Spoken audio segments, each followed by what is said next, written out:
Lori Frugoli began her commitment to public service through public safety very early in her life. She's a Marin native and was first inspired to keep Marin safe when she participated in a Terra High School ride-along program. Throughout her career, Lori has been a pioneer, breaking the glass ceiling. In law enforcement, as the first woman to volunteer as a reserve police officer in San Rafael. On the downtown walking beat in the Santa Rosa Police Department. In addition, Lori worked in investigations on arson, property fraud, and embezzlement, undercover in drug and prostitution crimes, and as a member of the hostage negotiations team. She continued working as a deputy sheriff in Marin County while putting herself through law school, becoming a deputy district attorney in 1990. Throughout her 28-year career as a deputy district attorney, Lori's represented Marin in thousands of cases and over 100 jury trials. Her diverse and challenging caseload has included seeking justice for victims of domestic violence, sexual assault, home invasions, and elder abuse. It's my privilege to introduce our District Attorney, Lori Frugoli.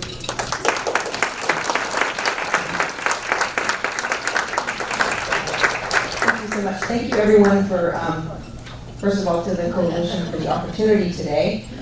This will be the first time I've tried this presentation with a PowerPoint, so hopefully it'll work.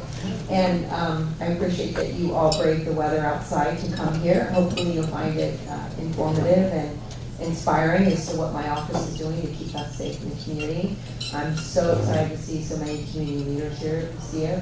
Saw her last night from the Canal Alliance, and Dawn is here, Donna Barsky from Now, and Kate's here also. And I've known you ladies since your organization was Marin Abused Women's Services, so we go way back. So hearing that bio makes me feel a little bit old, but I love my job. I've been your DA since I was actually took office on January 7th. So, but I've been there a long time, and I think I know what I'm doing, and I'm mostly spent the last 2 years on what I call not a campaign tour, but a listening tour. I'm really listening to what's important to the community, what their values are. So I am here to give you a little bit of insight as to what my office is and where we're going. So let's see how this goes.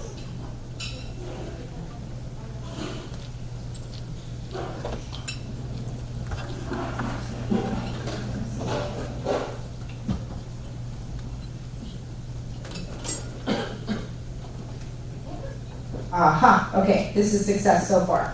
So I don't know if any of you saw Kamala Harris when she announced that she was running for president of the United States. One of the most meaningful things that I think she said was that we have to really reevaluate the lens through which we look at law enforcement, and that there's a bias against law enforcement in many cases. And I think that was a really powerful and to me meaningful statement.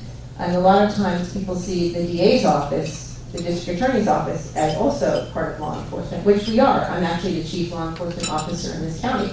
And so it's an important position. And there are a lot of misconceptions as to what a district attorney does. So my platform and my mission is to educate the community and inform them as to what a district attorney really does. So I consider it my job to demystify and destigmify what our office does. We serve you. If you're the victim of a crime, we will fight. If we can prove the charges beyond a reasonable doubt, we'll file a criminal complaint. And at the top of it, it'll have my name, but the most meaningful part of a criminal complaint is that it's filed on behalf of the people of the state of California. And that's every person in this room, and that's every person in our community, no matter their status. I think that's a very important factor that sometimes gets lost. So In my mission to connect the courthouse to the community, we have adopted a new mission statement for our office. I hope I'm sure I'm blocking somebody, I'm trying not to, but, so our mission is to enhance the safety of our community through ethical prosecution and innovative and collaborative efforts at crime prevention. And what does that mean? That means getting out in the community like I'm doing right here, collaborating with the Canal Alliance, collaborating with law enforcement, and really doing the best that we can to get the trust back in our community of my office. And with that also comes a trust of law enforcement and a trust of the justice system, and hopefully people who will cooperate and report crimes when they are victims so that we can make this whole community safer. We pursue this mission with a commitment to victims' rights, transparency, and community engagement. Here we go. There's been a lot of attention on the role of the criminal justice system. But you might not know all the things the DA does, the limits on the DA's power, and the ways the DAs have already been changing their approach to prosecution in recent years. The DA's #1 responsibility is keeping our community safe. We do that in 3 basic ways that we call the 3 Ps. Prosecute criminals who break the law, work to prevent crimes from happening in the first place, and protect and support victims of crime and make sure their voices are heard. When you think of the DA, you probably think prosecutors. While that's a big part of our job, the power we have to hold criminals accountable is carefully defined by the law and our ethical responsibilities. When someone's arrested, we carefully review the facts and the evidence. We can only file the criminal charges we believe we can prove beyond a reasonable doubt. Our job includes protecting the rights of the innocent, as well as those we charge with a crime. Then, the case moves through the justice system, which provides checks and balances and accountability. Public defenders, criminal defense attorneys, and judges all play a role in how the case will resolve. Prosecutors alone don't determine a person's punishment if they're convicted. That's up to a judge and jury once we've proved our case. Our goal is always fair and equal justice for everyone, but also justice that's smart and reflects the needs of our society and the will of the people. As prosecutors, we also have the ability to give people second chances. That's why we work with special courts that steer people away from jail, still hold them accountable, but get them the help they need to break the cycle and stay out of jail. Help like mental health treatment, finding a place to live, or kicking a drug or alcohol addiction. We also support restorative justice programs that help offenders understand the harm that they've caused to a particular victim or community. That's one way we prevent crime, but there are lots of others. We work with youth to help them make good choices and stay in school. We support programs that help people who are coming out of prison to find jobs. And we let the public know how to recognize and report crimes like child abuse, elder abuse, sexual assault, and human trafficking. The third big part of our job is protecting and supporting victims of crime. In a typical year, the DA's office comes into contact with thousands of victims, and we help them in lots of ways. We help get them emotional support for the trauma they suffer from having a child or loved one murdered, or the emotional pain from a violent crime like rape. We help victims even when we can't file charges against the person who hurt them. We sometimes even use therapy dogs to help them testify in court and tell their story. We do all of this on behalf of you, the people. And we're accountable to you and to the laws of the state of California. Those laws are always changing to keep criminal justice priorities in line with changes in society and technology.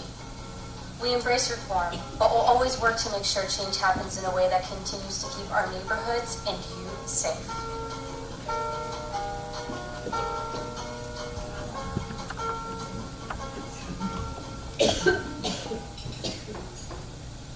So hopefully that gives you a little bit of explanation of what a DA does. And now you get to see it twice. So anyway, this is going to be on our website too. So the first question people ask me, and I think is the best question after watching that video, is where are we going now? So, Lori, use the mic. oh sorry. So the #1 question I think to answer after that video is, where is my office going now? And I think a huge part of our job that hasn't occurred in the past is community engagement, and that's why it's part of our mission statement. Because if you don't know what we're doing for you, you might not trust us or respect us or want to be part of the system that we're a part of. And I think it's important that we're out in the community letting people know what we do, and also talking to our youth and seeing if maybe some youth might want to be involved in the justice system, either as a public defender, a probation officer, or hopefully a prosecutor. So as part of my community engagement commitment, we are launching a website, and we had one before, but it was very dated. And the key component of my office's mission going forward, and also our website, is for transparency to the community, so that you can look on our website and see exactly what we're doing. And it's important because we do this for you. I work for you. You are all my bosses. So it's important that you know what we're doing for you. So our website's going to have a community calendar on it. You'll know the kind of events that we're going to. For example, last night I was at a Not in Our Town anti-bullying, anti-hate event with Lucia and some other community leaders. So this is, we're going to launch it, I think, in the next couple of weeks, but this is what it's going to look like. It's funded actually through a victim witness grant. So, and the priority is to take care of our victims and keep people from becoming victims. So the landing page says, are you the victim of a crime? Did you witness a crime? And then you can click through and get more information about our office and how we serve you. So that'll be coming shortly. Some people ask about the statistics in my office, like what are the top 10 crimes, and it's pretty sad that our data management system is 20 years old. It's a wonderful system, but it needs to be updated. So it took me actually 2 weeks to get this information of what our top 10 crimes were. We can get it a little more quickly now, but the number one crime, and they're listed by the code sections, is driving under the influence. And we had 879 of those that we filed last year, but we received 1,200. There were 1,200 arrests for driving under the influence. So that's our number one crime, and that surprises a lot of people, and that's why I bring it up. Number two, 11,364 is having a crack pipe or something like that. So 11,377, we had 261 people who were in possession of methamphetamine. And the next one is driving on without a license, 12,500. The next one is there were 221 arrests for being drunk in public. The next one is another version of driving on a suspended license, but the 14601.2, there were 217 of those arrests. The .2 is significant because that means a person's license was suspended for drunk driving or drugs. So they're probably, in many cases, the same person who was arrested for the DUI. We do get a lot of repeat offenders for that. 212 people were arrested for resisting arrest. 207 people were arrested for a different version of driving on a suspended license relating to a DUI, and that's your license is suspended because you didn't take the DUI class that you're supposed to. Those people could also be duplicates of the people whose license was suspended for driving under the influence. And then the last one is a form of petty theft, 184 of them. The 10th crime is actually a form of domestic violence. So it's our number one most violent crime, but it's not our number one crime. So the last year there's been a lot of questions about our sexual assault exams, so I want to give you an update on that. I gave an update to the Board of Supervisors a couple of weeks ago. It's a priority of mine and a commitment to try and bring our sexual assault exams back to Marin. Right now they're being conducted in Vallejo, and there's a good reason why that decision was made years ago. But it's time to reevaluate that, and I've made that my commitment. So where we are now is we have 3 hospitals who could be providers of sexual assault exams, and I'm in conversations with the hospitals. I do think we're going to find a hospital who's willing to take on these exams. You need to know that the Kaiser in Vallejo, who currently allows our Marin County exams to be conducted there, does not charge 1 penny to the victims or the cities or anyone for their services, and that's something that doesn't usually happen. So the exams right now in Vallejo are conducted by a very experienced team of nurses called our SAME team, and that's why the exams are conducted in Vallejo, because they serve 3 different counties. These women are very experienced. They know what they're doing.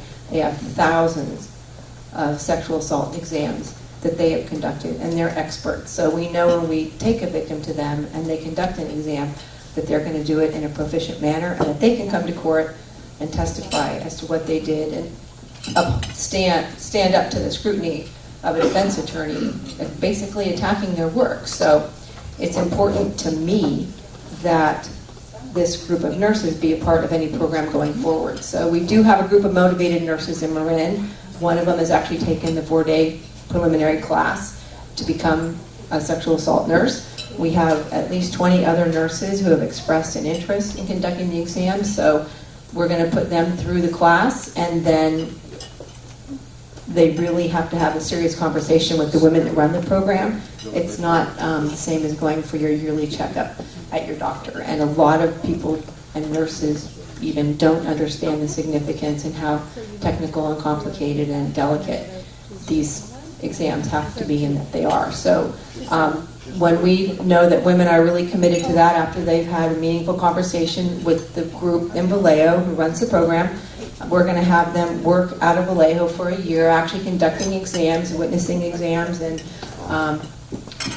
to make sure that they are really cut out to do this kind of work, because it takes a really special kind of person. So after a year, if they have enough exams under their belt, then we're going to try and get 3 or 4 nurses to work out of Marin. And these nurses have already committed to work out of Marin. It's the in-between training part that's the hole right now. So that's our current plan. We think it'll take at least a year. The first hospital administrator I went to has a lot of experience in this area, and he looked at our numbers. Last year we had 30 sexual assault exams conducted. 27 were adults and 3 were children. And the first thing he said when he looked at the numbers, he said, "You don't have enough exams to keep a team of women proficient. How do you think you're going to do this?" And I said, "Well, I have nurses in Vallejo who are going to teach these other nurses, and when they're proficient, we'll bring them down there." So the plan is to have a team of nurses here, and if they can't do enough exams to stay proficient, they are going to have to agree to rotate back up to Vallejo to stay up on their skills. And so otherwise, it's not going to happen. It's really important that these women know what they're doing. So I really think it's going to happen. So I'm looking forward to that.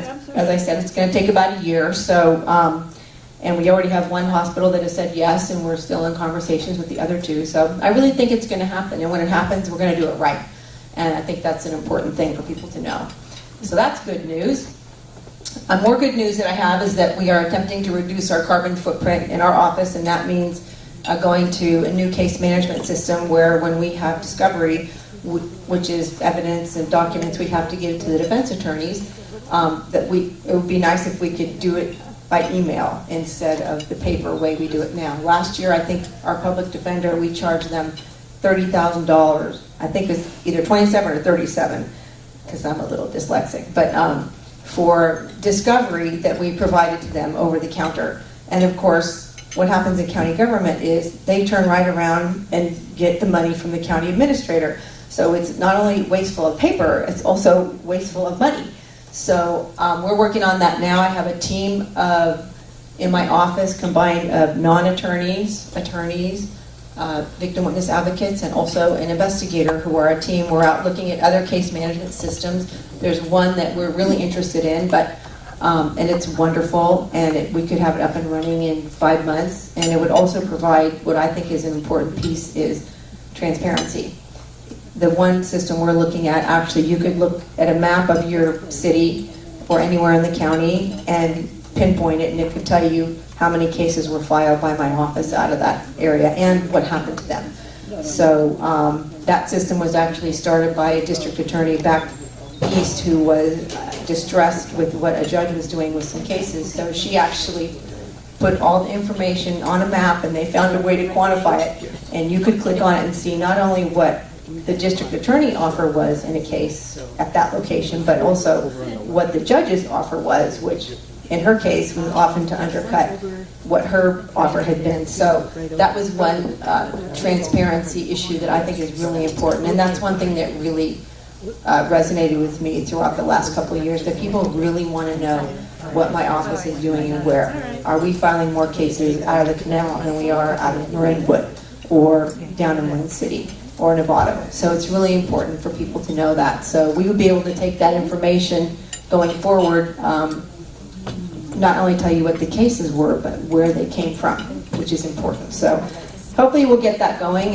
The system we looked at, frankly, the bid that we had was $400,000 and $75,000 a year to maintain it. And I'm sure there's probably some extras in there. But so we're doing our due diligence. We're also going to see how much it would cost to have an IT person come in and code our current system, which is a pretty good system. It's just dated, and get that up to the same caliber that the other systems we're looking at. There's also several DA's offices throughout the state that have their own internal IT teams who have their own database systems, and we're also looking at those systems to see how much we can share and other ideas on how we can improve our system. So that's one thing that we're doing that I'm excited about. I do want to go back to one of the slides that was in this video talking about the old and the new. And this slide relates to some of the restorative justice programs that we have here in Marin. I think there's a misconception that we don't have them, but we do. So here's a list of some of the programs that we have. We have a drug court where people can either get their charges reduced or dismissed at the end of their treatment. And the treatment is wraparound services. They're on supervised probation. A DA and a public defender and Health and Human Services and probation are all involved in providing services to people who find themselves in drug court. And it's really interesting if on a Monday afternoon at 3 o'clock, about once a month, we have somebody who graduates from drug court and their whole family comes and they get congratulated.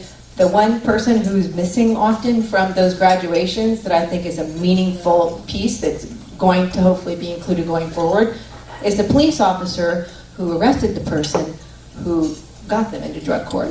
Because we really do need to let not only the community know about these great programs, but also the police officers, because when they're on the street and they arrest someone, sometimes they have this perception that it's, you know, the revolving door and that people aren't getting better. And of course, when someone does get better, the officer never sees them again. So they kind of forget about it. And I think it's meaningful and would be a good thing for law enforcement to know going forward to see the great things that happen when people come through the court system. So that's one thing that I'm promoting.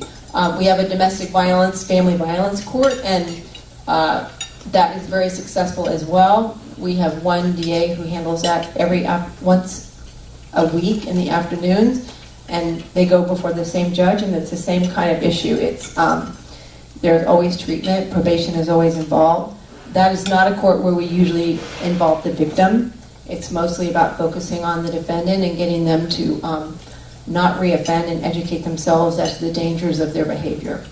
We have Star Court, which is our mental health court. Right now we have 50 participants in our Star Court, and that again is wraparound services for people with mental health diagnoses. I am actually a big proponent of Star Court. We also have community graduations for people who have gone through Star Court.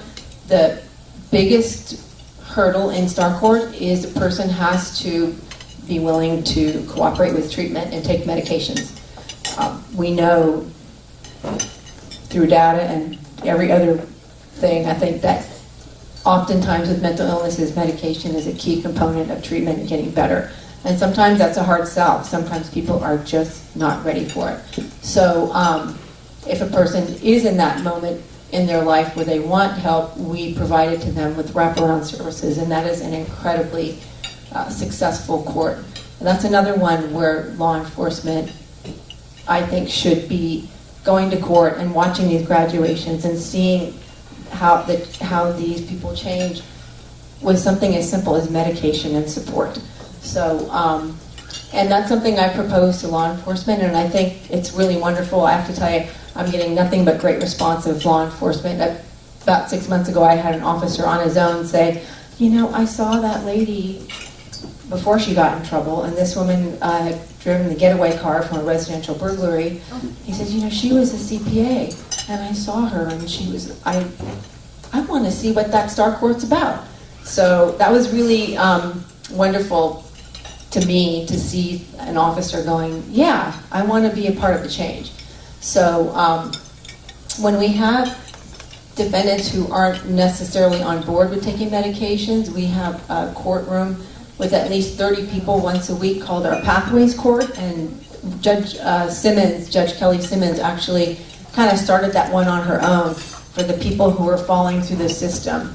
that couldn't get into star court, were homeless or committing a series of crimes all the time, and kept coming in front of her. And she got to the point where she kind of said, okay, I'm done. So she got a grant, and again, it's a wraparound services court. So every Monday afternoon, Judge Simmons spends an entire afternoon talking about these at least 30 people in her courtroom and how we're going to get them housing and get them programs, help get them jobs, and keep them from coming back to court unless it's for a positive report. So that's a wonderful program. Then the next day they actually come to court. So when the defendants do come to court, there's already a plan in place as to what's going to happen to them. But that's one full day a week that one of my DAs is spending on just in one courtroom on mental health issues.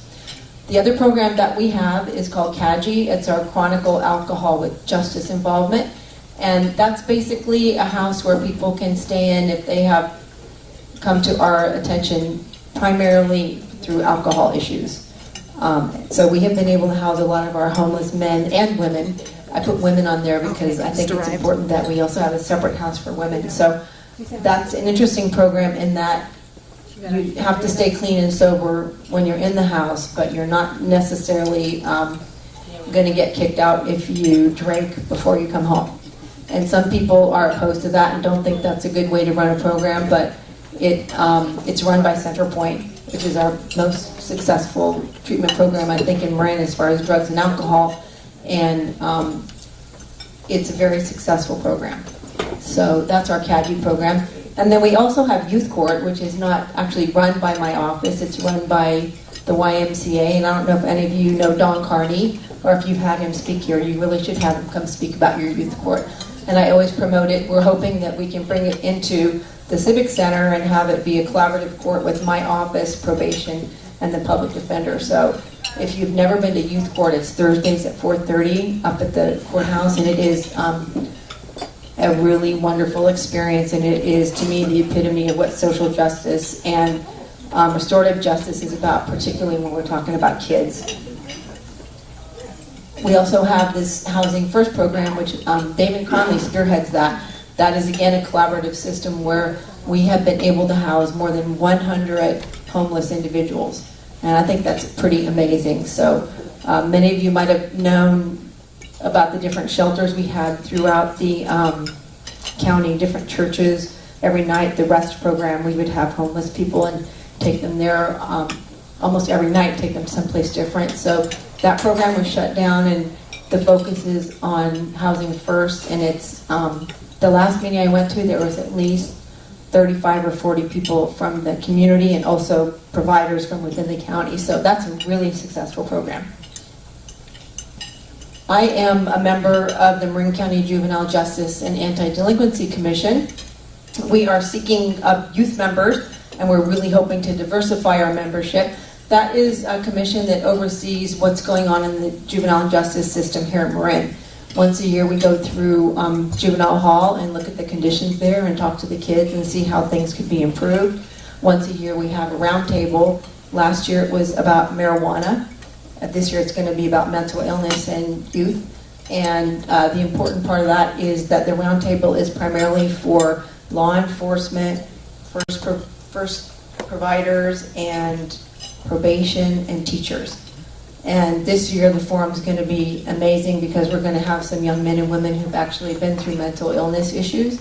So they are the best to speak to and will be heard by these first responders and people who provide services to these kids. So hopefully it's going to be a learning experience that these treatment providers and police officers and probation officers will know.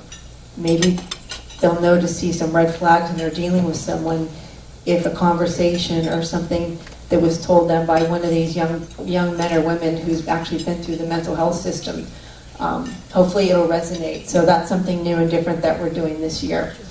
My office is involved along with probation and one of our judges, Judge Lichtblau, and the public defender with the drinking and driving program to educate our youth about the dangers of that, because as you have seen, that's our #1 problem in Marin. So what we're having is the public defender has found a volunteer 21-year-old who was arrested for driving under the influence. And we're going to put on a mock trial in his case with a judge and a courtroom full of young high school students. So at the end, the young man is going to explain how this has affected him. In return for that, we're waiving, I think, most, if not all, of the fines that he would have to pay for his convictions. So it'll be a mock trial. There will be a prosecutor. There'll be somebody from the Department of Justice to talk about impairment. They'll actually get to see what an officer's camera, what the camera in his car looks like when he's following someone. And when it's activated, they'll get to see what the officer's body-worn camera shows of his field sobriety test. So we're hoping that's another thing that might resonate with our youth in the community. And we're hoping if it catches on, we can actually take it out to some other bigger venues. But we're starting right now with one of the schools in Santa Benicia. And I think we also have an 8th grade group of students who are going to come watch that. So hopefully we can do some more of that kind of outreach into our community. One thing that is a grave concern to me is marijuana and alcohol use and abuse by our youth. So on March 23rd, there's going to be a second of 3 community discussions for parents. And it's put on by the Marin County Office of Education. They had the first one this past Saturday, and I'd say at least 70 to 80 parents were there. It's primarily geared for parents and grandparents. And it was, this is a really important issue. And one thing that came up was at least 4 parents stayed afterwards to talk about their concern about their kids and suicide. And this is an important issue that dovetails with mental health, but nobody's really stopped to look at the correlation between the use of marijuana, alcohol as a depressant, and how it's affecting our kids. And it was heartbreaking to hear these parents at the end of this really looking for a question, looking for a way to open a conversation with their children about the dangers of marijuana. It's proven that there is a connection between mental illness, especially kids who are using marijuana when they're so young. They don't understand the dangers. It's legal, and half the time, frankly, they're getting it from their parents. So the important thing to me, if you want to start a discussion with a child about the dangers of marijuana and you don't know how to do it, I would actually suggest one way to do it is to take them to our youth court, because that way they could be looking and learning about our social justice system. But I can assure you, the first 10 minutes they are going to get a very accurate and factual and data-driven explanation by Don Carney about the dangers of youth and ingesting marijuana. So I highly encourage anyone who wants their kids to know about that, or even family members to know about the dangers of marijuana and how it's affecting our kids, to go to our youth court. And I think it's just a different way outside of the box to approach that issue. So I always like to mention Dawn in this. March 23rd in the morning is going to be the second in a series of conversations for parents at the Marin County Office of Education, and that's another educational opportunity. So my office is very involved in an anti-hate and anti-bullying campaign that's a nationwide organization called Not in Our Town. And I just want to say, if anybody last night was near the JCC, there was no parking because they had a full house for this event, which I attended, and Lucia was one of the speakers there. And this is a wonderful program, Not in Our Town. My office sponsored the part of the program last night.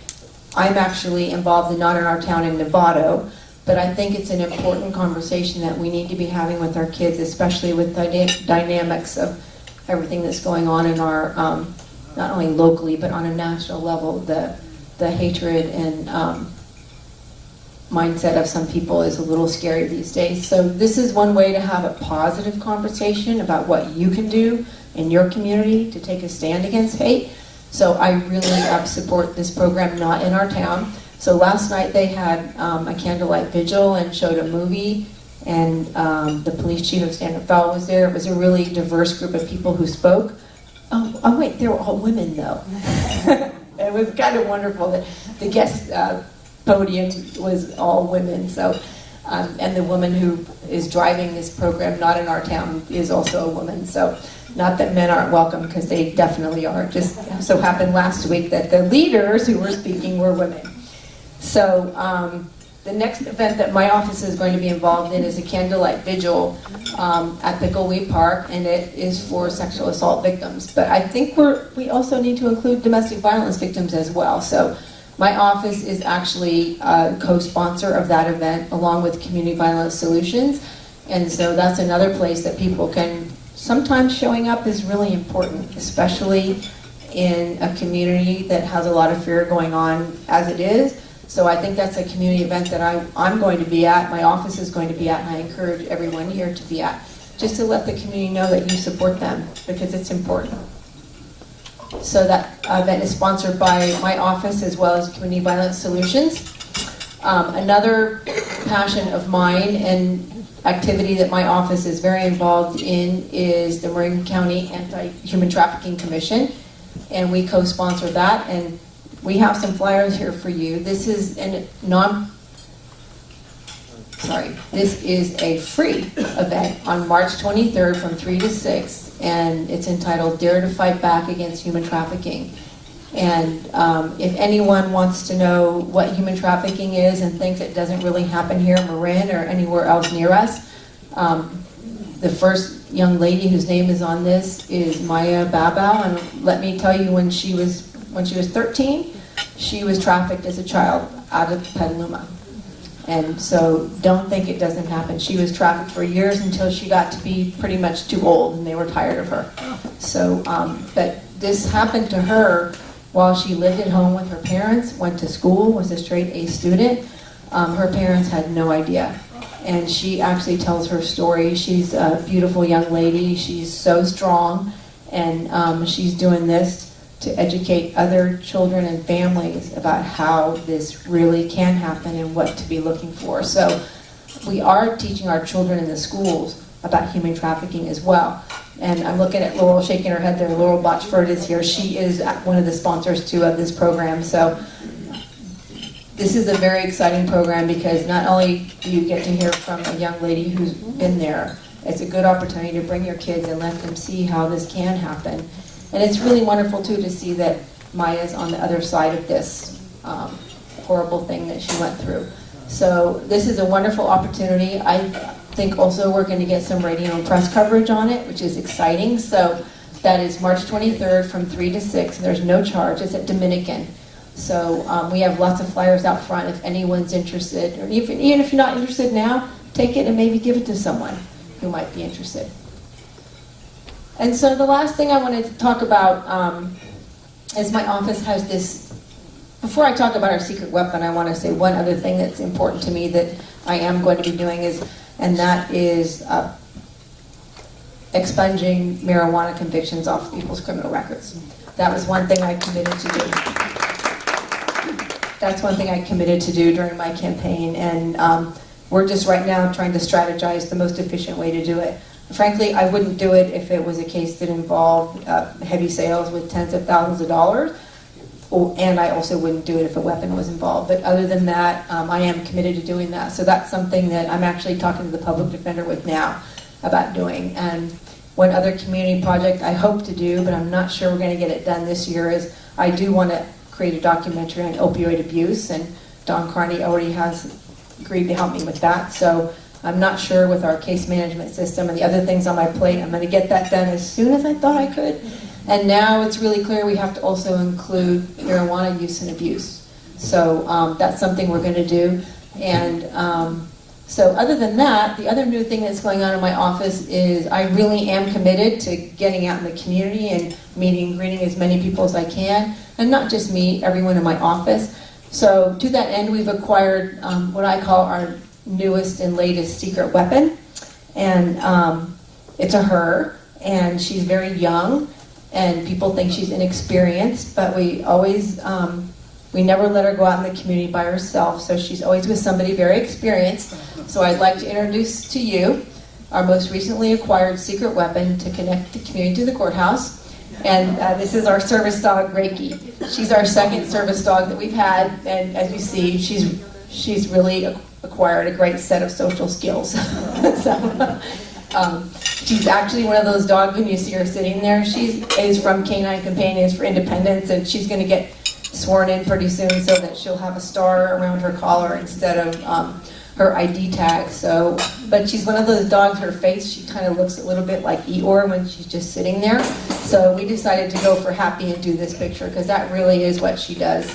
A couple of weeks ago, she sat underneath the, I think it was a young boy who was testifying in court, and he took the witness stand, and there's a little table like this, and she slept underneath the table the entire time he was testifying. So we had another service dog before, Reiki, that we used to take out to our Jeanette Prandy Center where we interviewed children who've been molested or abused. And that dog actually, when we had a young girl who wouldn't tell the investigators what had happened to her, we left her alone in the room with our other service dog, and she actually told the dog what happened. So it's a pretty powerful thing, animals. And so we'll be taking Reiki out in the community. Hopefully you will see her and myself or other people from my office. And that is the end of my presentation, but I want to thank you so much for listening and being concerned about what the DA's office does, and happy to answer any questions.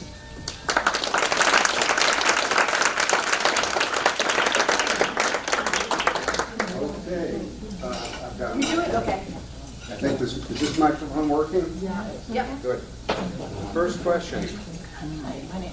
Hi, my name is Wanda Starkey. I don't know if anybody can hear me. Now I can. My question is, with the Star Court, where you're dealing with mentally ill, do they interact with housing and, for example, like Homeward Bound, or is it your own organization? Right, we stay within the courthouse and what we provide there. We have certain housing locations where we put people. Sometimes it just starts, there's one hotel that we use and one apartment complex, but we have certain locations. We try, when a person could be in a crisis mode, to make sure that we know where they are and what they're doing. So to have them interact in a big community before they're really ready might set them up for failure. But we do have locations that we put people in. Frankly, that's the number one issue that's keeping us from getting more people in that court is the housing. So it's a Permanent housing? it does lead to permanent housing. It also is wonderful. It leads to jobs a lot, and it could be a different level of a job. It could be being a bagger at Safeway. But when they are ready, we always have someone get some form of a job, and it just leads to so much pride for that individual. And every week they come to court and they report to the judge, hey, you know, and the judge will say, tell me what you did. Well, I went to 3 classes here, I did that, and I volunteered here, I worked 10 hours here, and it's really an amazing program. And so, yeah, it does lead to housing. Other questions? I'm going to start over here. Hi, thank you. Hi, thank you. Can you hear me? Yeah. Yeah, thank you so much, Lauren, for bringing all of this information to us. I'm very grateful. And MLK, you were at that event in Marin City. I was at MLK. It was wonderful. There's often a higher crime rate in the disenfranchised communities in Marin and the communities of color. What sort of sensitivity training do you recommend for the sheriffs and law enforcement? And can you make those same kinds of recommendations to some of the municipalities, police forces? Thank you. I think, so the question was sensitivity training for law enforcement, particularly in Marin City. I think it starts with communication and collaboration, and that's why I think it's important for these officers to come up and look and see what's happening in the courthouse and see the programs that we have. I think you're talking more about maybe the dynamics on the street. That is really driven by each and every police department. You have 2 very progressive police departments in Novato and San Rafael, and I think you have a lot of great young leaders at the sheriff's office as well. At the MLK event, I think there was somebody from the sheriff's office, and I'm in a different collaborative down there that in Marin City, where someone mentioned to me, hey, remember like 20 years ago we had our own deputy sheriff here, and he knew everybody, and he knew the families, and he got out of the car and walked around. Well, that's what I'm doing as a prosecutor, is community prosecution, but I think all police agencies, including the sheriff's office, are moving back towards that, and I think when you get to know your community, that's part of it. I know there's a big complaint that the sheriff's office trains their deputies out of Marin City, and actually there's 4 different substations in the county, and they all rotate from different substations, and one recommendation that I think somebody may take to heart is maybe Marin City is not the right place to start training deputies, but a lot of times it isn't where they start, but sometimes it is. So if you start somebody in Marinwood or West Marin, where it's not as much activity, not as much crime rate, if you have a younger officer, they would be, I think, have more experience and be more prepared to come down to a location where there's more activity. The last time I asked somebody from the sheriff's office, I was told, and I don't dispute it, that there's actually just as much activity of the Marinwood office, the Marin office stationed at the Civic Center that goes to Marinwood and all the way up to Nevada to the county line. That there's just as much activity on that, out of that station than out of Marin City. So I think some of it is perception, and some of it is just getting out of the car and having a one-on-one conversation. And personally, I've gone to churches down there, and 1:30 on a Thursday afternoon, sitting in a church with 2 church leaders, and one of them said, "What is this, connecting the community to the courthouse?" I said, "We're doing it. We're sitting at your church at 1:30 on a Thursday, having a conversation about how we can keep your young men from coming to see me other than a visit, like in my office." So there's a lot of great programs going on down in Marin City too. There's a young man who started a program called Stop. I don't know if you've heard of that. It's a music-driven program to keep kids out of trouble. And I think it's important to start when kids are young as well. I'm involved with a lady who's running a program called the Hannah Project. That's an after-school reading program down in Marin City. So that's something that I'd like to see law enforcement partake in as well. So I think it's not an easy fix, and I think it's an individual basis. There's wonderful, like everything in life, there's wonderful deputy sheriffs who are down there, and there might be some who, you know, might not as be committed to their community as people would like to see. Thank you. I'm going by table now. Okay. To be at this table. Any questions? Thank you. This is actually a comment. You can hear me a little louder. I can hear you. Good, sir. There's a young man who's very dear to my heart. He went through your adult drug court program. It saved his life. He started with marijuana at age 13. He graduated, so to speak, into opioids and was selling to support his habit. He was arrested at age 23. His parents resisted the pleas to bail him out. They left him there for 4 months. He went through the program. He graduated. And he's clean. He's great. Yeah, that's great. So Thank you. I appreciate hearing that. But our drug court is a very successful program, and I think it's just important for people to know that we have those kind of programs for people out there. And sometimes people don't make it the first time. I went to graduation last week where it was the second time somebody had graduated, but he was 8 years clean and sober before he slipped. So, you know, he's going to end up being a facilitator for one of their programs. Another program I'm very involved in, I'm a big supporter of, is the GRIP program. It's a restorative justice program out of San Quentin. And there's a 500, the last time I asked, there was a 500 inmate waiting list to get in this restorative justice program.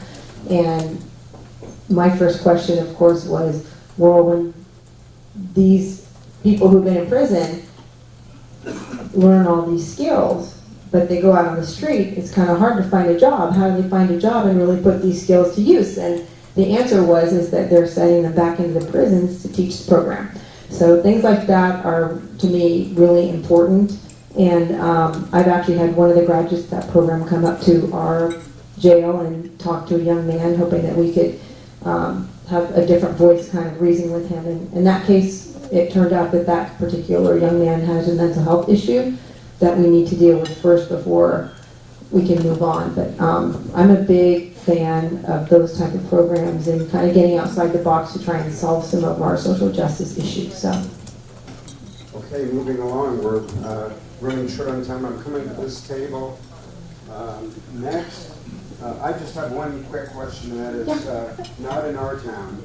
Is that at all related to ADL's longtime program called No Place for Hate, which is a national program by the Anti-Defamation League? Do you work in partnership, or is it a separate program? I suspect it's a separate program, but last night, one of the women on the dais made many references to the other program, and so I think they might be in different lanes, but I don't want to speak to, I'm not the founder of Not in Our Town, I'm just a big supporter of it. I'm sure that they collaborate on events, like last night we collaborated with Canal Alliance. So I think any group that is against hate and bullying and towards having a more a safe and equitable community, I can't imagine that we couldn't all work together, so. Great. Question?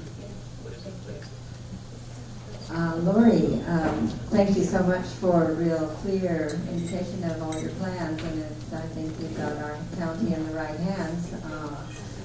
The comment actually that I'd like to make is actually for the whole group, because the Elks Lodge is a national program that everybody knows about, and many people don't know that they have a drug awareness program. They also do an annual award that is called the Enrique Camarena Award for a undercover drug enforcement officer who was actually murdered. And every year they choose a law enforcement officer who has been nominated. Lori happens to be, she's great. She has won not only the lodge here in San Rafael, that award, she's won the district award, and she has won the state award for the Enrique Camarena. And that puts her in line also to be a possibility for winning the national award. So I just wanted to let everybody know that. Thank you, Laura. I appreciate that.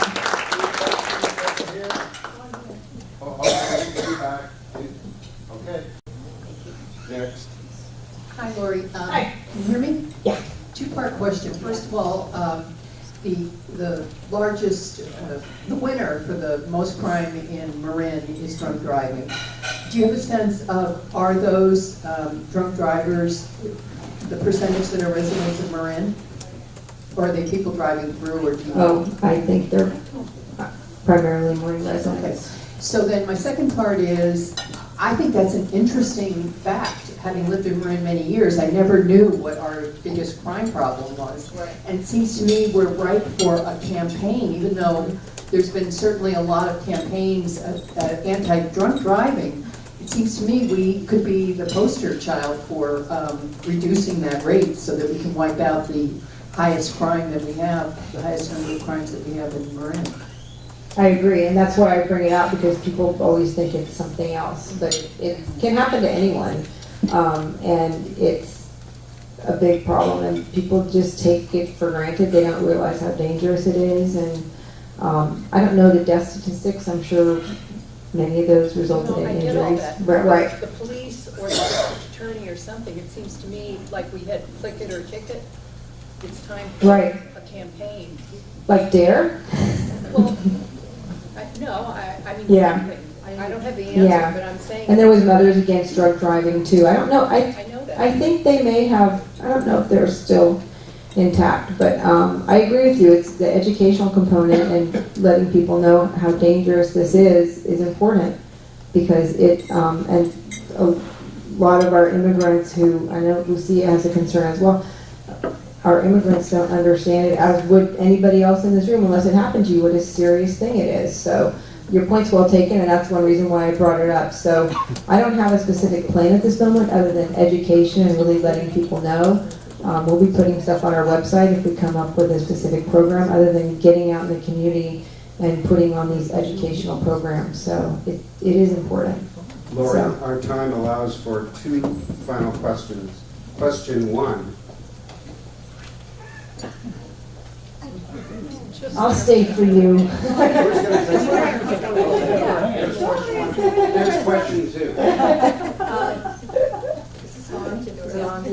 Hi, so I'm one of the grandmothers who has a granddaughter in one of the high schools in Marin. And I'm a nurse, 35 years in the community, psychiatric nurse. My question is, what is really being taught in the high schools for drugs, alcohol, opiates? Because the opiates is just a tiny amount of them, and I don't know. So I was just curious if you could just respond briefly on that. So your question is what's being taught in the schools? I think that is, each school is probably doing something different, and I cannot pretend that I could give you an informed answer. But I can find out for you. I'm sure each school has their curriculum available, and Mary Jane Burke is the superintendent of most of our schools, and Jim Hogan's the superintendent of schools in Nevada. So I'll ask them what their curriculum is on that. I just don't know the answer. I don't want to pretend I know. And the final question. Well, I hope it's a good one. Well, actually, the justice system and redemption and education rather than jail time. I think it's something to be applauded. But my question is, the Chronicle this morning had a couple of really interesting articles. One is that the Ninth Circuit of San Francisco, and the Ninth Circuit is beginning to be my favorite part of the government, gave a boost to the cash bail system. Right. Something that the public's going to be voting on in November because of the bail system put it on the ballot. So I'd like to know where we stand in Marin on this very important. Well, that's on the 21st. That's going to take effect, the Ninth Circuit ruling, unless something else happens. So it's going to be, there might be some unintended consequences from that, because the system we have planned for taking the place of cash bail is going to be factor driven by a person, the crime, and not even their ability to pay, but have they missed court appearances before? And in Marin County, we have many, many alternatives to jail. We have bracelet programs, and we send people to residential treatment programs or in and outpatient programs. So we have a lot of alternatives to bail, and I'm worried how they're going to fit into this new system. It ultimately, looking at the factors, the judge is going to be the decider. And sometimes the defense bar is telling me, many times there are, and Lucia is nodding her head, many times a person could make bail on a case now when they're not going to be able to because of the nature of the crime going forward with this new no cash bail structure. So I think there's going to be some unintended consequences, and I do agree there are problems with the cash bail programs as well. I mean, there's some person I heard about a woman was accused of arranging her husband's murder, and she's out on $3 million bail.